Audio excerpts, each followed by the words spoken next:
મિત્રો, ગરમીમાં ભરપૂર પ્રમાણમાં મળતી શક્કરટેટીમાંથી આપણે એકદમ હેલ્ધી અને ટેસ્ટી એવું જ્યુસ બનાવીશું. આ જ્યુસને તમે એક ગ્લાસ પીવો ને તો આખો દિવસ તમારા શરીરમાં ઠંડક લાગે અને ભૂખ પણ ના લાગે. તો ચાલો બનાવવાની શરૂઆત કરી લઈએ. મિત્રો, હમણાં ભરપૂર પ્રમાણમાં શક્કરટેટી મળતી હોય છે. તો આજે આપણે શક્કરટેટી, તકમરિયા, મીઠાશમાં આપણે મધ લઈશું અને સાથે આપણે દૂધ પણ લઈશું. તો સૌથી પહેલાં આપણે તકમરિયાને પલાળી લેવાના છે. તકમરિયા પણ આપણને ગરમીમાં એકદમ ઠંડક આપે છે અને ખૂબ જ હેલ્ધી પણ છે. એને થોડા પાણીમાં આપણે પલાળી દઈશું અને 15-20 મિનિટ માટે સાઈડમાં રાખી દઈશું. હવે આપણે શક્કરટેટીને સમારી લઈએ. મેં અહીં મીડિયમ સાઇઝની શક્કરટેટી લીધી છે અને શક્કરટેટી લેતી વખતે ધ્યાન રાખવાનું કે થોડી પાકી હોય અને એનો ગર થોડો મીઠો હોય. આપણે એને આ રીતે કાપીને અંદરથી એના બધા જ બિયાને આપણે કાઢી લેવાના છે.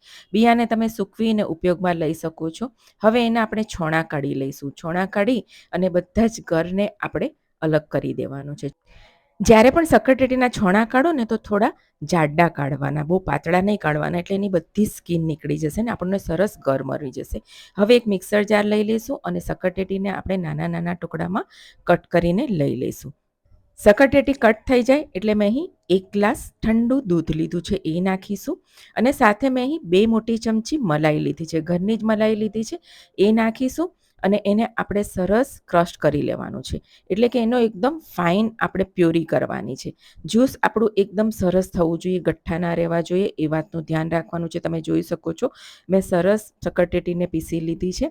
હવે એક ગ્લાસ લઈ લઈશું ને આપણે સર્વ કરવા માટે અને એમાં આપણે 2 મોટી ચમચી તકમરિયા નાખીશું જે પલાળેલા છે. તમે તમારી ચોઈસ પ્રમાણે વધારે કે ઓછા નાખી શકો છો.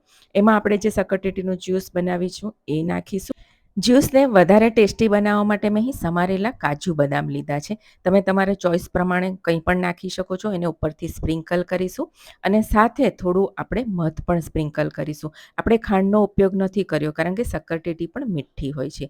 તો મિત્રો, તૈયાર છે એકદમ હેલ્ધી અને ટેસ્ટી, ઠંડુ ઠંડુ પીવાની મજા પડે એવું તમે સ્મૂધી કહી શકો કે જ્યુસ કહી શકો એવું શક્કરટેટીનું જ્યુસ.